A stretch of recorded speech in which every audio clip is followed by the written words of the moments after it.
सभी स्टूडेंट्स को नमस्कार। जीएस गुरुकुल लर्निंग चैनल में आप सभी का स्वागत है। आप लोगों से विनम्र निवेदन है कि प्रस्तुत वीडियो जरूर देखें, पूरा देखें, स्किप ना करें।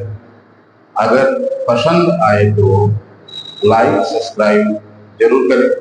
हाँ, एक निवेदन और है कि अगर आपकी कोई सलाह हो, कोई सुझाव हो तो कमेंट में जरूर दें ताकि हम अपने में सुधार कर सकें। धन्यवाद।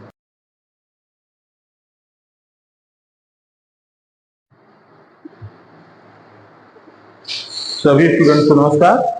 आज हम आरक्षण से संबंधित कुछ मुद्दों पर विचार करेंगे, खास करके अभी 1 अगस्त 2024 को आए सुप्रीम कोर्ट के निर्णय पर, जिसमें कुछ संगठनों का विरोध प्रदर्शन रहा। तो हम ये जानेंगे कि सुप्रीम कोर्ट का निर्णय क्या रहा और संगठनों का विरोध का कारण क्या रहा। पूरी क्लास केवल संविधान के विभिन्न प्रावधानों पर आधारित होगी। इससे अतिरिक्त विचार इसमें कुछ नहीं होंगे। संविधान को आदर्श मानकर ही स्थिति पर विचार किया जाएगा। सबसे पहले ये हम जानेंगे कि आरक्षण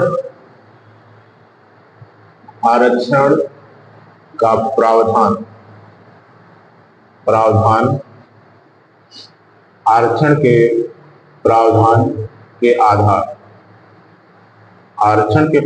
आधार मतलब संविधान में ऐसा क्या कुछ है जो आरक्षण, जिनके आधार पर आरक्षण की व्यवस्था संविधान में लाई गई। सबसे पहले हम ये जानते हैं कि संविधान को हम आदर्श क्यों मानते हैं।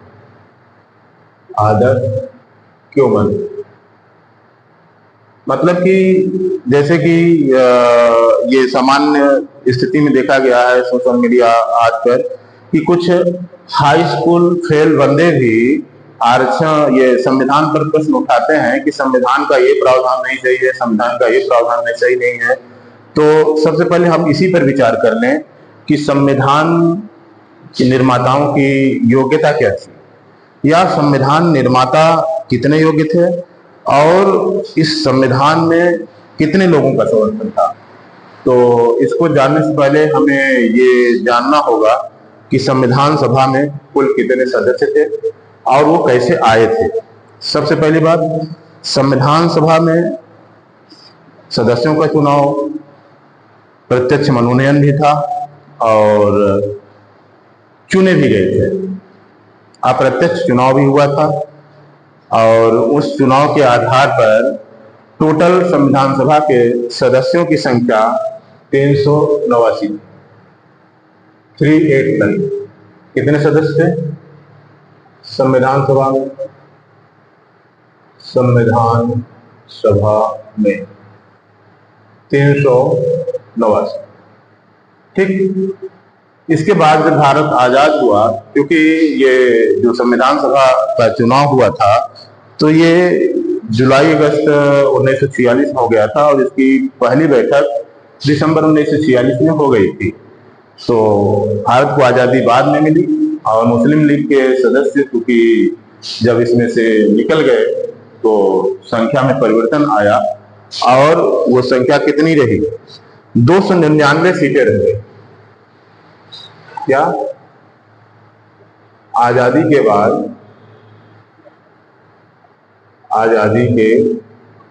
बाद संविधान सभा में कितने सदस्य रह गए, 299 सदस्य रह गए। ठीक। और संविधान में जो भी कुछ लिखा गया या संविधान का जो भी दर्शन बनाया गया, जो भी आदर्श बनाए गए और संविधान के जो भी उद्देश्य निर्धारित किए गए, वो किसी एक व्यक्ति अभिव्यक्ति नहीं थी। उसमें जनता के चुने हुए 299 सदस्य थे। 299 सदस्य थे और इन सभी ने समय समय पर विभिन्न प्रावधानों को स्वीकार करते रहे, तब जाकर अंततः संविधान का निर्माण हुआ 2 वर्ष 11 माह 18 दिन में। इस तरह हम ये कह सकते हैं कि संविधान किसी एक व्यक्ति अभिव्यक्ति नहीं है, इसमें पूरे भारत का अभिव्यक्ति है। हम भारत के लोग अर्थात पूरे भारत ने मिल करके ये संविधान बनाया। ठीक है, अब इसके बाद हम योग्यता की बात करते हैं। योग्यता की बात किसकी? संविधान निर्माताओं की। संविधान निर्माताओं। वैसे तो पूरा संविधान निर्मात्री सभा योग्यता की खान थी। पूरी संविधान निर्मात्री सभा योग्यता की खान थी। तमाम बैरिस्टर, वकील और अच्छे डिग्रीधारी लोग इसमें थे। फिर भी हम केवल 2 लोगों की योग्यता की बात करते हैं। एक प्रारूप समिति के अध्यक्ष, प्रारूप समिति के अध्यक्ष डॉक्टर भीमराव अम्बेडकर। डॉक्टर भीमराव अम्बेडकर। दूसरे संवैधानिक संविधान सलाहकार। संविधान सलाहकार, संविधान सलाहकार कौन? दूसरे हैं संविधान सलाहकार, संविधान सलाहकार बी.एन. राव। ठीक है, संविधान सलाहकार बी.एन. राव। बी.एन. राव, संविधान सलाहकार बी.एन. राव। ठीक है, तो अब प्रश्न उठता है, जबकि इसके अलावा नेहरू जी, पटेल जी, ऐसे तमाम लोग थे जो कि योग्यता में उनका कोई विकल्प नहीं था। फिलहाल हम केवल 2 पर विचार करते हैं। तो डॉक्टर भीमराव अम्बेडकर की योग्यता, जो कि प्रारूप समिति के अध्यक्ष थे। डॉक्टर अम्बेडकर डॉक्टर अम्बेडकर के पास 32 डिग्रियां थी। 32 डिग्रियां थी। यहां पर सारी डिग्रियों को लिखना संभव नहीं है, केवल हम कुछ डिग्रियों की चर्चा करते हैं। जैसे MSc, LLB, LLM, MSc, LLB, LLM, ये तो छोटी डिग्री है। इसके बाद BSc, PhD, DLitt, BSc, PhD, DLitt, अर्थात doctor of science, doctor of science, doctor of philosophy,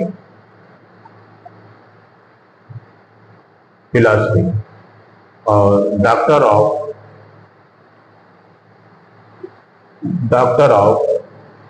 literature, doctor of literature. इस तरह ये हम यहाँ पर कुछ ही डिग्रियों की चर्चा कर रहे हैं जो कि महत्वपूर्ण है। और संवैधानिक सलाहकार बी.एन. राव प्रशासनिक सेवा से संबंधित, प्रशासनिक सेवा से थे। प्रशासनिक सेवा, जिस प्रकार से आज आईएएस का जो स्तर है, जो रुतबा है, आईएएस की जो योग्यता है, वही योग्यताधारी BN. Rao, doctor BN. Rao ji थे। अब हम आगे अब इस योग्यता को अगर हम जान लिए हैं, तो इसके बाद अगर कोई कमेंट करे, कुछ ऐसे भी लोग कमेंट करते हैं संविधान पर, जिनकी योग्यता कुछ भी नहीं है कि संविधान में ये नहीं है सही है, वो नहीं सही है, ऐसा है नहीं है, वैसा नहीं है, तो वो छोटे मुंह बड़ी बात के समान ही होगी। अब हम आगे चर्चा करते हैं कि आरक्षण का प्रावधान कहां से आया।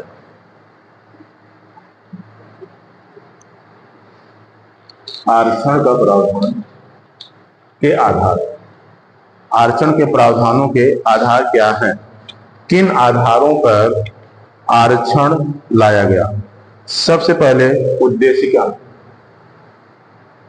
उद्देशिका, हमारी उद्देशिका में सामाजिक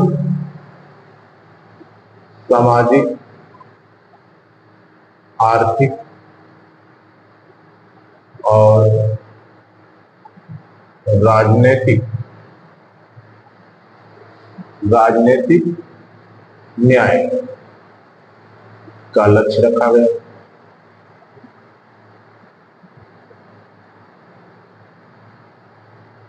ठीक, अर्थात सामाजिक आधार पर भी न्याय होने चाहिए, सामाजिक आधार पर भी न्याय होने चाहिए। इसी तरह हमारे नीति निर्देशक तत्वों में भी ऐसे प्रावधान है जिनके आधार पर जिनमें हम आरक्षण के आधार को खोज सकते हैं। ठीक है, जैसा कि आपको पता है कि राज्य के नीति निर्देशक तत्व संविधान के दर्शन है, संविधान का ये मूल दर्शन है और संविधान के लिए एक आदर्श है कि संविधान भले ही आज संसाधनों की वजह से इन लक्ष्यों को नहीं प्राप्त कर सका, लेकिन कालांतर में इन लक्ष्यों को प्राप्त करेगा। और सुप्रीम कोर्ट भी ये स्वीकार कर चुका है कि उद्देशिका और नीति निर्देशक तत्वों को जहां पर संविधान के प्रावधान अस्पष्ट रहते हैं वहां पर निर्णयों में इनका सहारा लिया जाता है। इसलिए हम ये कह सकते हैं कि संविधान के लिए नीति निर्देशक तत्व एक आदर्श है। तो संविधान में क्या कहा गया है, सामाजिक आर्थिक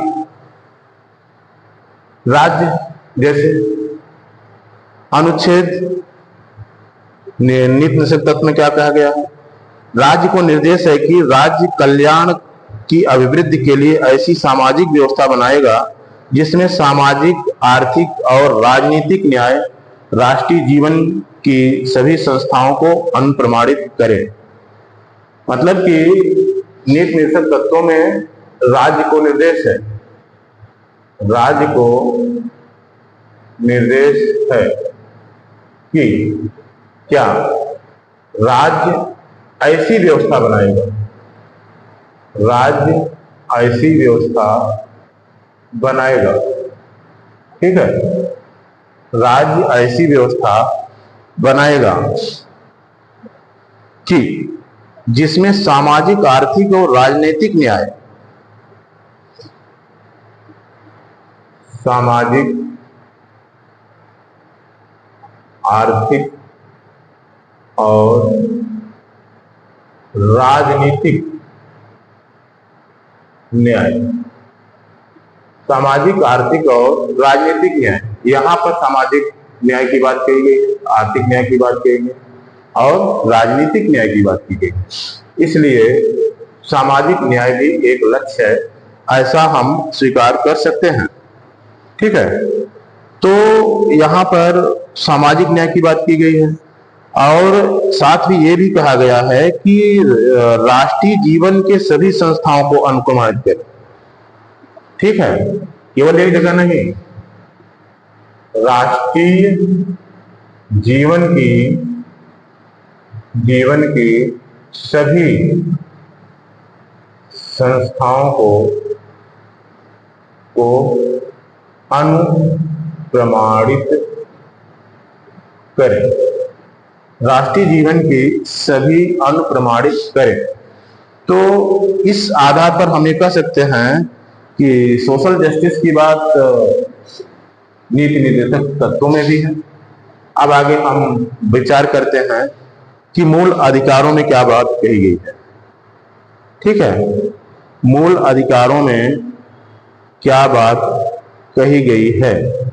तो मूल अधिकारों में बात कही गई है। अनुच्छेद 16 ए, अनुच्छेद अनुच्छेद 16 ए, अनुच्छेद 16 ए क्या कहता है? लोक नियोजन के विषय में अवसर की समता। 16 ए क्या है?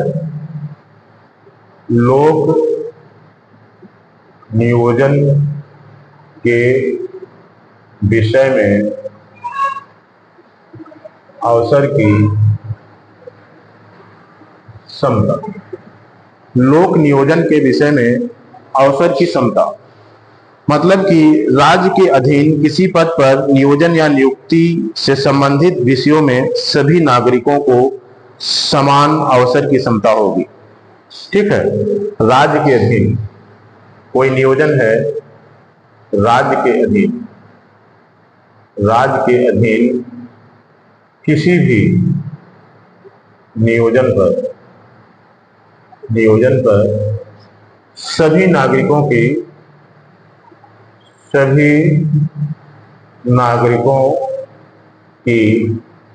अवसर की सभी नागरिकों को अवसर की समता होगी। ठीक है, अवसर की समता एक व्यापक शब्द है। अवसर की समता एक व्यापक शब्द है। इसका मतलब केवल यही नहीं है कि फॉर्म भरने से ही है कि सभी लोगों को फॉर्म भरने की स्वतंत्रता होगी। इसका मतलब ये भी है कि सभी लोग फॉर्म भर सकेंगे, सभी लोगों को समान अवसर दिया जाएगा और यही नहीं, सभी के समान स्कूलिंग, सभी को समान स्कूलिंग अर्थात शिक्षा में भी समानता होनी चाहिए। अर्थात शिक्षा में भी सभी को जीवन के विकास में भी समान अवसर होने चाहिए। कहने का मतलब ये कि एक व्यक्ति की स्कूलिंग एकदम लो दर्जे की है, एक व्यक्ति की स्कूलिंग बहुत अच्छे जगह से है जहां पर सारे संसाधन उपलब्ध हैं, तो निश्चित ही उनको संरक्षण की आवश्यकता है और उनको जिस तरह के संरक्षण की जरूरत होगी उनको संरक्षण राज्य देगा। ठीक है, इसके अलावा आर्टिकल 16(4) क्या कहता है? आर्टिकल 16(4), अनुच्छेद 16(4)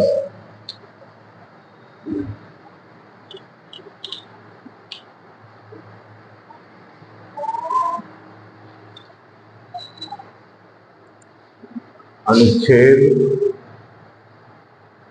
16(4) अनुच्छेद 16(4) के अनुसार इस अनुच्छेद की कोई बात राज्य को पिछड़े हुए नागरिकों के किसी वर्ग के पक्ष में जिनका प्रतिनिधित्व राज्य की राय में राज्य के अधीन सेवाओं में पर्याप्त नहीं है, नियुक्ति या पदों के आरक्षण के उपबंध करने से निवारित नहीं करेगी। अर्थात ऐसे व्यक्ति जिनका प्रतिनिधित्व पिछड़े हुए नागरिकों के लिए, मतलब जो सामाजिक एवं शैक्षणिक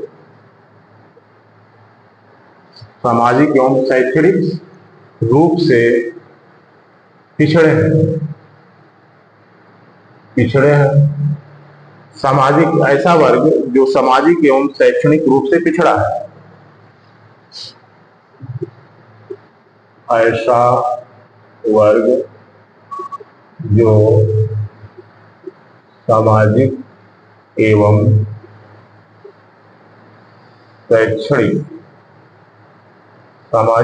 शैक्षणिक रूप से पिछड़ा है। ठीक है, सामाजिक एवं शैक्षणिक रूप से पिछड़ा है, पहली शर्त है। दूसरी, कि लोक नियोजनों में पर्याप्त प्रतिनिधित्व नहीं है, पर्याप्त प्रतिनिधित्व नहीं है। ठीक है, अर्थात जो उनका आकार है, जनसंख्या आकार है, उसके आधार पर उनकी संख्या पर्याप्त नहीं है लोक नियोजनों में, तो उनके लिए राज्य विशेष उपबंध कर सकता है। क्या करेगा? पर्याप्त प्रतिनिधित्व नहीं है, उनके लिए राज्य विशेष उपबंध कर सकता है, विशेष उपबंध कर सकता है। यहां ये बात स्पष्ट हो जाती है कि यहां पर सामाजिक एवं शैक्षणिक पिछड़ापन का मानना है। यहां पर सामाजिक एवं शैक्षणिक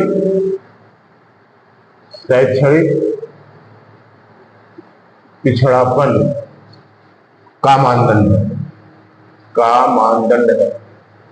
ठीक है, पहली शर्त है सामाजिक एवं शैक्षणिक पिछड़ापन, और दूसरी शर्त है कि पर्याप्त प्रतिनिधित्व का न होना।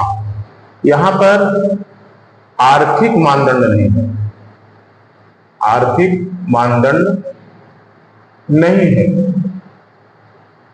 आर्थिक मानदंड नहीं है।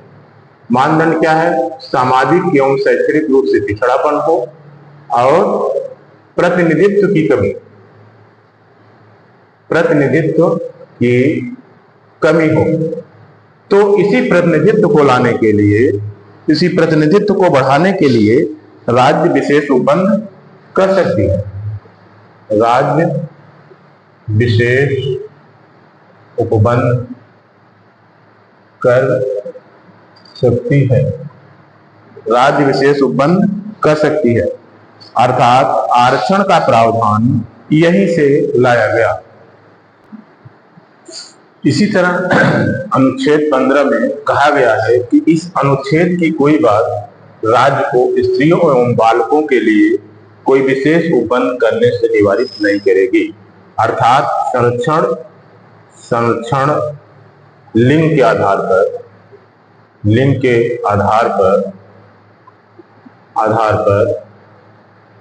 स्त्रियों को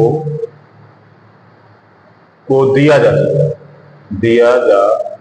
सकता है।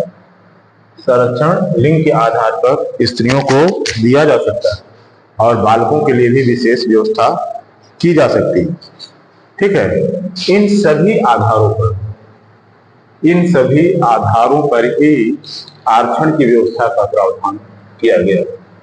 इन सभी आधारों पर ही आरक्षण की व्यवस्था का प्रावधान किया गया है। इस तरह अनुच्छेद 340 और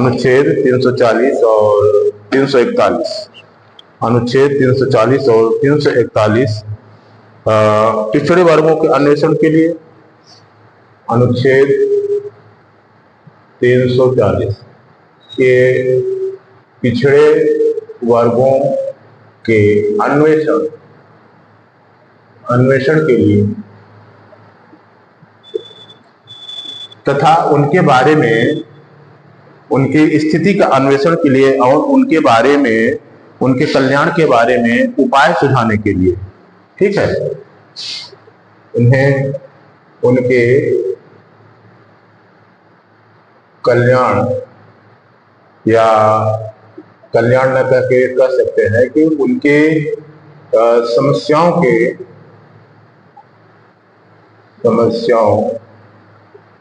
के निराकरण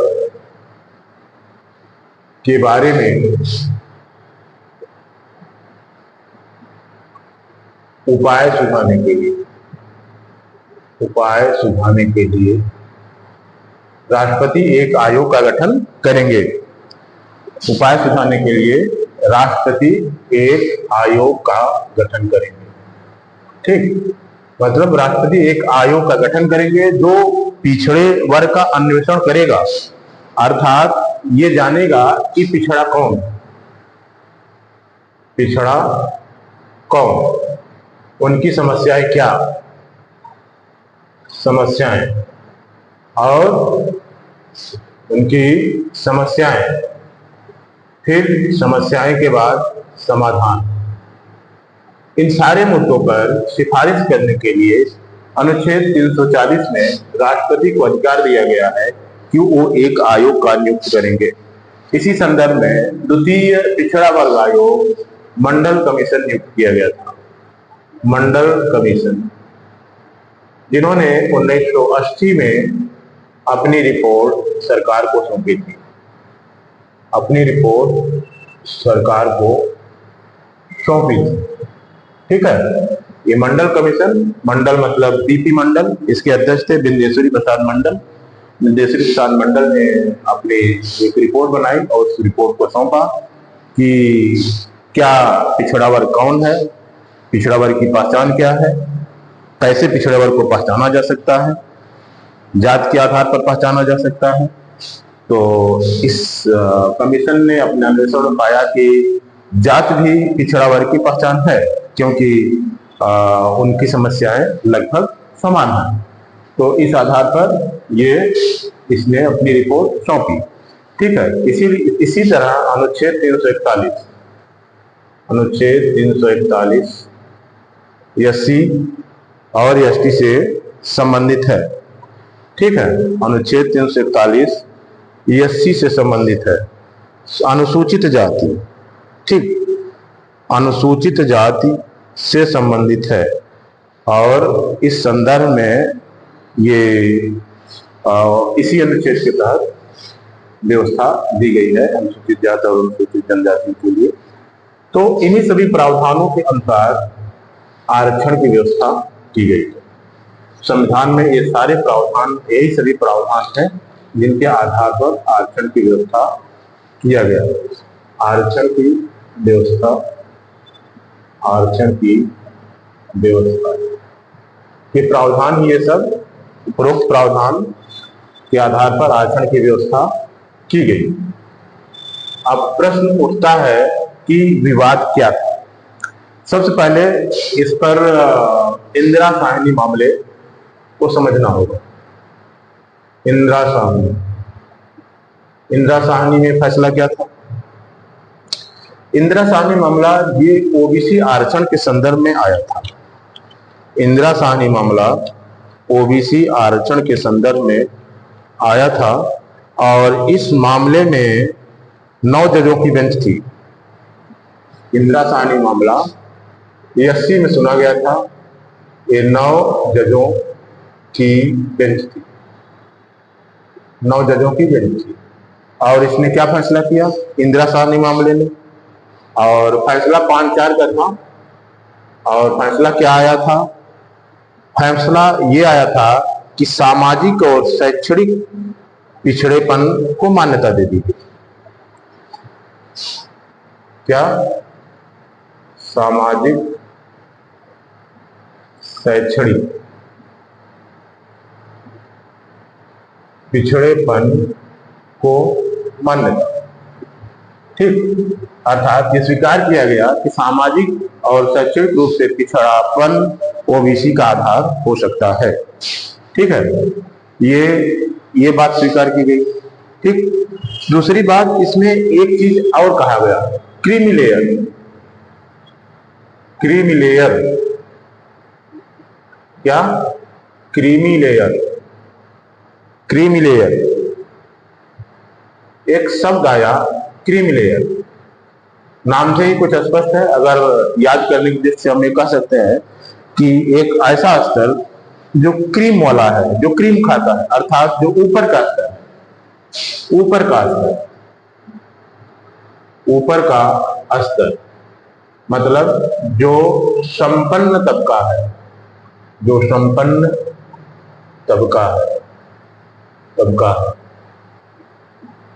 इस संपन्न तबके के लिए जाति ओबीसी का आधार नहीं है। जाति ओबीसी का आधार नहीं है।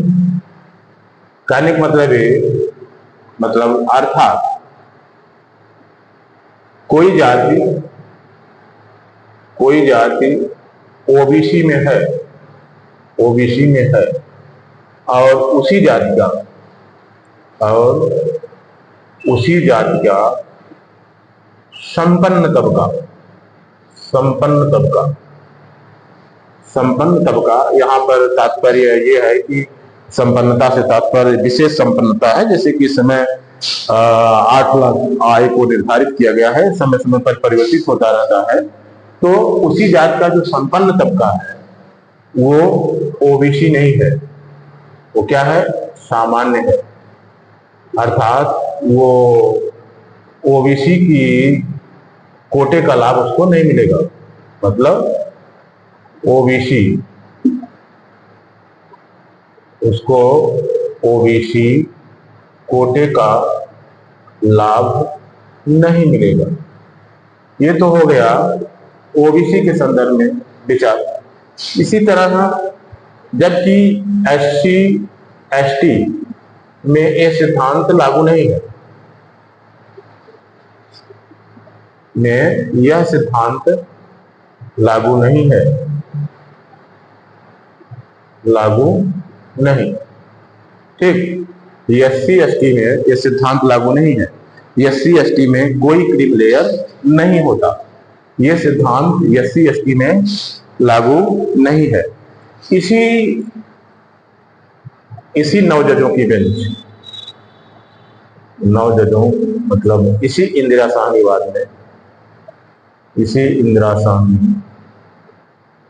में ये भी कहा गया कि आरक्षण का दायरा 50% से अधिक नहीं होगा,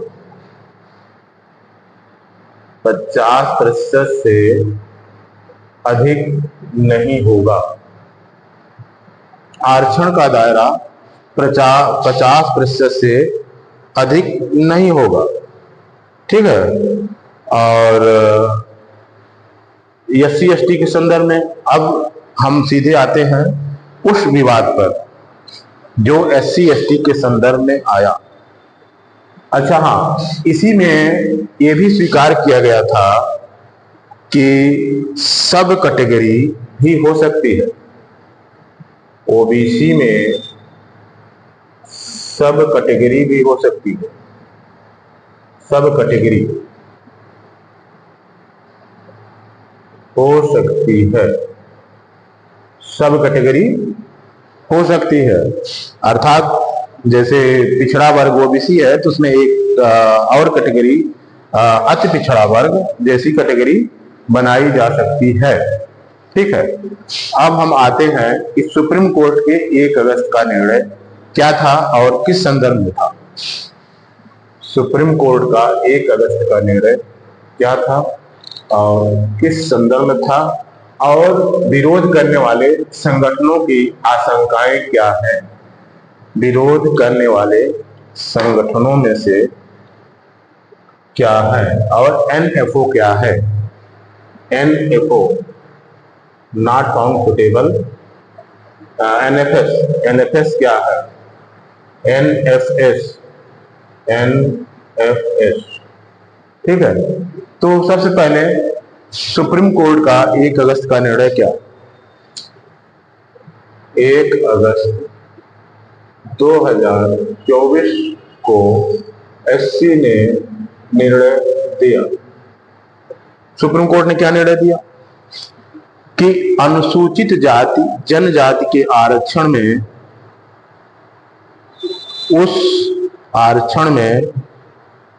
उस वर्गीकरण या आरक्षण में उपवर्गीकरण या सब क्लासिफिकेशन किया जा सकता है, ठीक है। मतलब एससी एसटी के आरक्षण में उपवर्गीकरण या सब क्लासिफिकेशन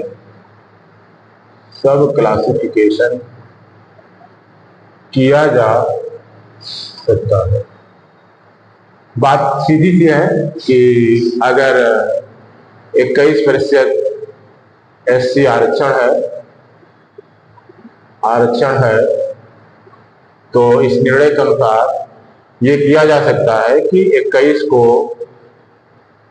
2 खंड या 3 खंड जो भी हो में विभाजित किया जा सकता है, विभाजित किया जा सकता है, जो कि एससी का सब वर्गीकरण होगा, उप वर्गीकरण या सब क्लासिफिकेशन होगा, सब क्लासिफिकेशन होगा। ठीक है, तात्पर्य यह है कि अगर एससी में जितनी जातियां आ रही हैं, ये हो सकता है कि उनमें कुछ जात को एससी के खंड 1 में रख दिया जाए, कुछ जात को एससी के खंड 2 में रख दिया जाए, इस तरह से किया जा सकता है। और इसका कारण क्या है, इसका तर्क क्या है? इसका तर्क ये है कि आरक्षण का लाभ कुछ जातियों ने ज्यादा उठा लिया और कुछ जातियों ने कम उठाया। ठीक है, तो इसी तर्क पर ये सब क्लासिफिकेशन की बात स्वीकार कर ली गई। यहाँ पर ध्यान देने योग्य ये है कि इस मामले में सुप्रीम कोर्ट ने अपना ही निर्णय पलटा। क्या? सुप्रीम कोर्ट ने अपना एक 2004 का निर्णय पलट दिया। ठीक है, सुप्रीम कोर्ट ने 2004 के अपने पुराने फैसले को पलट दिया। इस मामले में सुप्रीम कोर्ट ने अपने 2004 के फैसले को पलट दिया। 2004 का फैसला क्या था? 2004 का फैसला क्या था? 2004 में जो फैसला आया था उसमें सब क्लासिफिकेशन को स्वीकार नहीं किया गया। उस फैसले में क्या किया गया था कि सब क्लासिफिकेशन को स्वीकार नहीं किया गया था। ठीक है, उसमें क्या कही गई थी? उसमें ये बात कही गई थी कि कोटे के अंदर कोटा नहीं होगा। कहने का मतलब ये कि ये जो 2004 के फैसले को जो सुप्रीम कोर्ट ने पलटा, उसमें क्या फैसला हुआ? उसमें फैसला यही हुआ था, 2004 में सुप्रीम कोर्ट ने फैसला दिया था, वो 5 जजों की बेंच थी। 5 जजों की बेंच थी जिसमें ईवी चिन्नैया बनाम आंध्र प्रदेश सरकार, ईवी चिन्नैया बनाम आंध्र प्रदेश सरकार, ये मामला था। इसमें फैसला दिया गया था कि राज्य सरकारें SC ST में सब कैटेगरी नहीं बना सकती, SC ST में सब कैटेगरी नहीं बना सकती। अब प्रश्न उठता है कि क्यों नहीं बना सकती? तो इसका जवाब भी सुप्रीम कोर्ट ने दिया था। उसने कहा था कि SC ST अपने आप में स्वजातीय समूह है, SC ST अपने आप में स्वजातीय समूह है। इस संदर्भ में हम एक इंदिरा साहनी के संदर्भ में जो मामला था, इंदिरा साहनी वाद में भी इस सब कैटेगरी के संदर्भ में क्या निर्णय था सुप्रीम कोर्ट का, उस पर भी विचार कर लेते हैं। इंदिरा साहनी वाद में सुप्रीम कोर्ट का क्या मामला था, क्या निर्णय था, थोड़ा सा हम इस पर भी देख लेते हैं। इंदिरा साहनी बनाम भारत संघ, इंदिरा साहनी बनाम भारत संघ, इंदिरा साहनी बनाम भारत संघ। ठीक, इंदिरा साहनी बनाम भारत संघ, ये 1992 का फैसला है। कब का फैसला है? 1992 का, और ये ओबीसी के संदर्भ में, ओबीसी के संदर्भ में इंदिरा साहनी बनाम भारत संघ।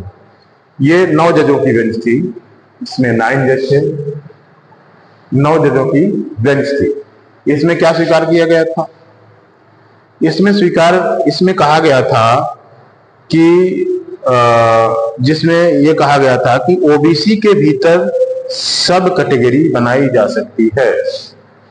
ओबीसी के भीतर सब कैटेगरी बनाई जा सकती है। ओबीसी के भीतर सब कैटेगरी बनाई जा सकती है, अर्थात कोर्ट ने इस बात की अनुमति दी थी कि ओबीसी में एक सब कैटेगरी बनाई जा सकती है। यही तर्क इस मामले में, जो कि अभी 1 अगस्त को फैसला आया था, 1 अगस्त को फैसला आया था, यही तर्क इसमें पंजाब सरकार ने दिया था। कौन सा? पंजाब सरकार ने दिया, यही तर्क दिया था कि जब ओबीसी में सब कैटेगरी बनाई जा सकती है तो इसके अनुसार यहाँ भी एससी में भी सब कैटेगरी बनाई जा सकती है। अब हम ये थोड़ा सा इस पर देख लेते हैं कि ये कौन सा मामला था जिस पर निर्णय आया।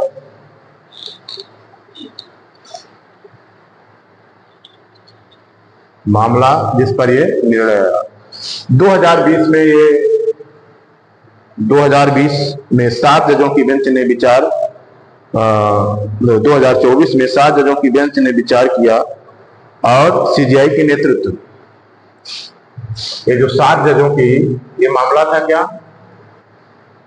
7 जजों की बेंच का फैसला नेतृत्व किसने किया? सीजेआई। मामला कब है?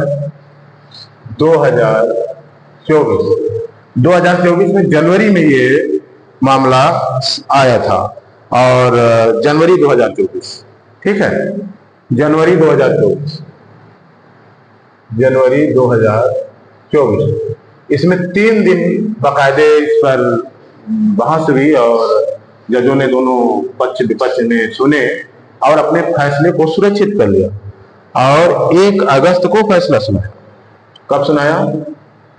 1 अगस्त 2024 को। फैसले में क्या हुआ? हाँ, यहाँ पर ध्यान देने योग्य बात यह है कि ये 6-1 का फैसला था। 6-1 का फैसला। 6-1 का फैसला कहने का मतलब है कि सभी 7 जज एक मत नहीं थे। 7 जज एक मत नहीं थे। 7 जज एक मत नहीं थे। जस्टिस बेला त्रिवेदी ने असहमति जताई थी। असहमति किसने जताया था? जस्टिस बेला त्रिवेदी, इसने असहमति जताई थी और ये निर्णय से संतुष्ट नहीं थे, ठीक है। और 6-1 के फैसले से सरकारों को इस बात के लिए अनुमति दे दी गई कि वो कोटा के अंदर कोटा बनाकर जरूरतमंद को आरक्षण में प्राथमिकता दे सकते हैं, ठीक है। इस वाद में कोटा के अंदर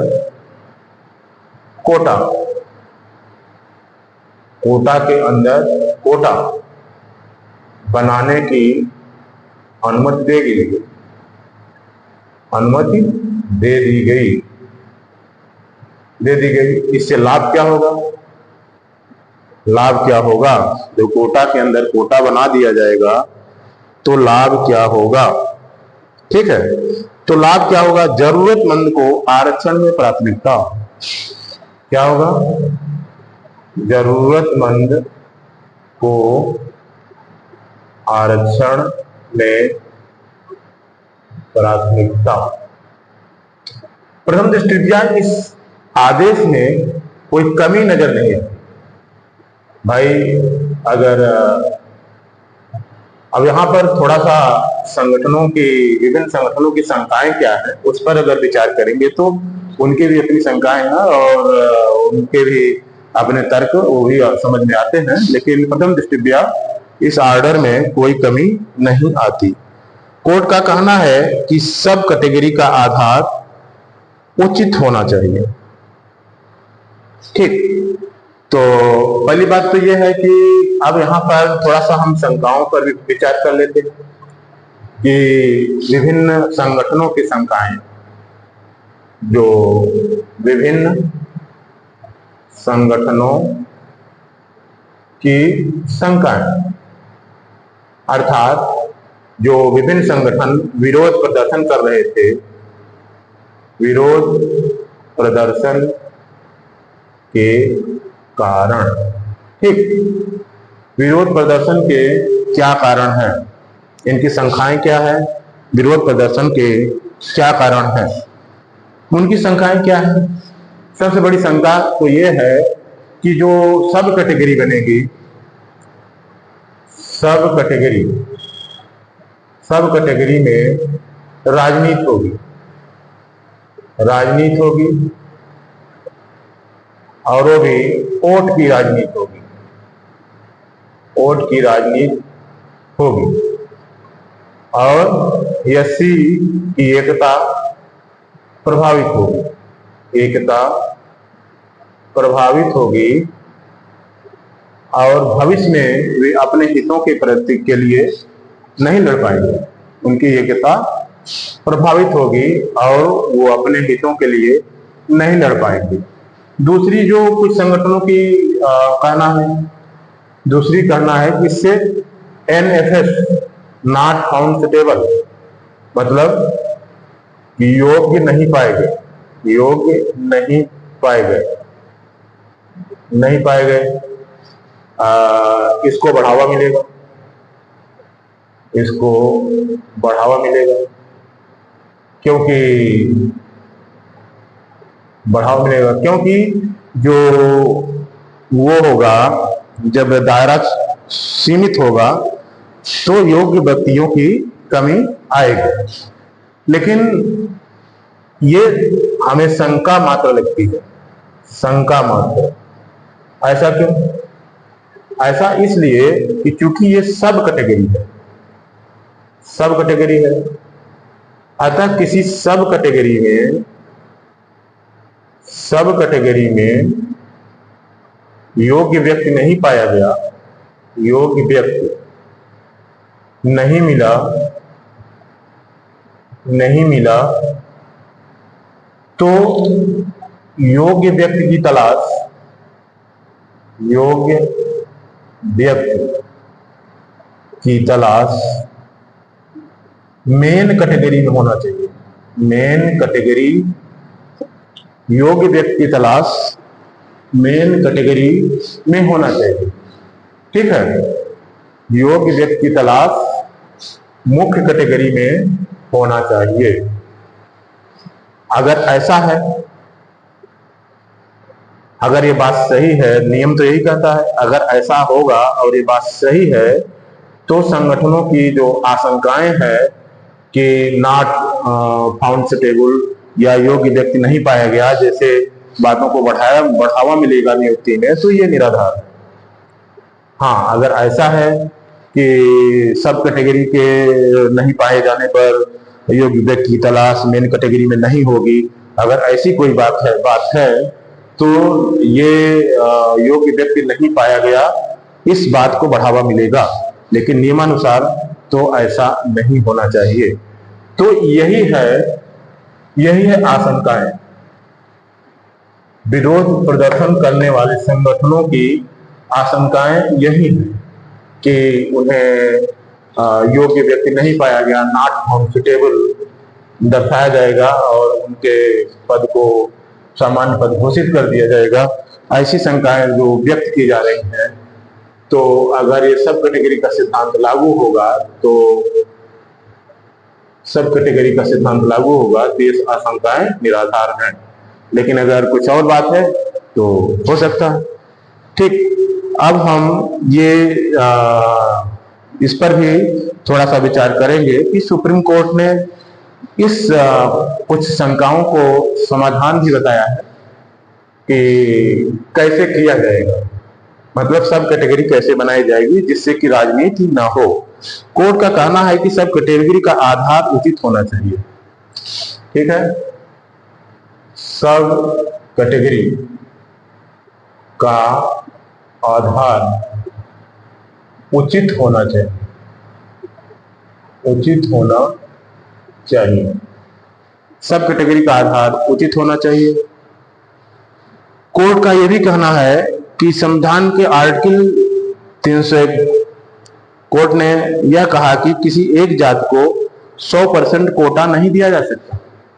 ठीक है, इसमें तर्क होंगे, किसी एक जात को 100%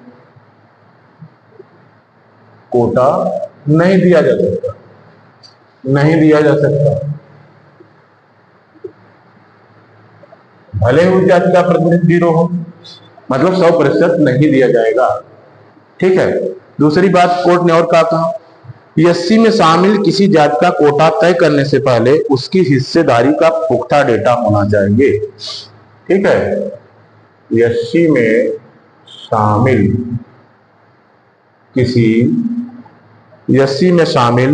किसी जाति का कोटा तय करने के लिए, शामिल किसी जाति का कोटा तय करने के लिए, किसी जाति का कोटा तय करने से पहले उसकी हिस्सेदारी की पुख्ता डेटा होना चाहिए। तय करने के लिए उसकी हिस्सेदारी का पुख्ता डेटा होना चाहिए, ठीक, अर्थात ये होना चाहिए कि जनसंख्या कितनी है, प्रतिनिधित्व कितना प्रतिशत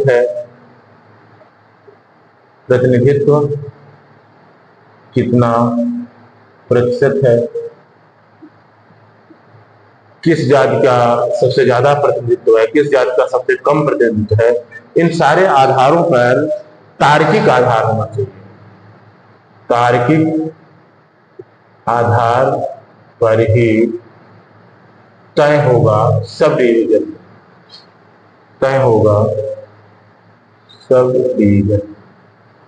क्या, सब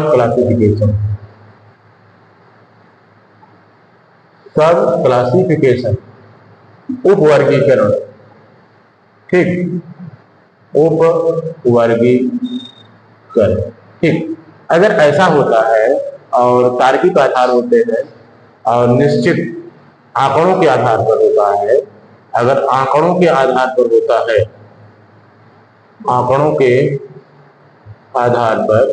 तो राजनीतिक आधार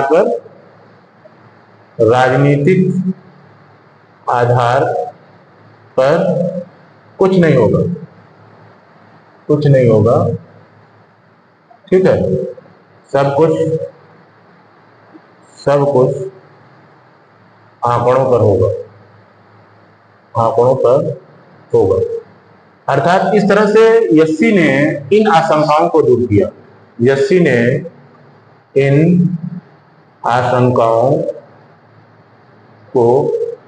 किया, ठीक। इसके बाद संगठनों के अपने शंकाएं हैं, संगठनों का शंकाएं दूर किया जाना चाहिए। अगर ठीक है, संगठनों की आशंकाएं जो हैं, संगठन अपना दूर कर सकते हैं। धन्यवाद।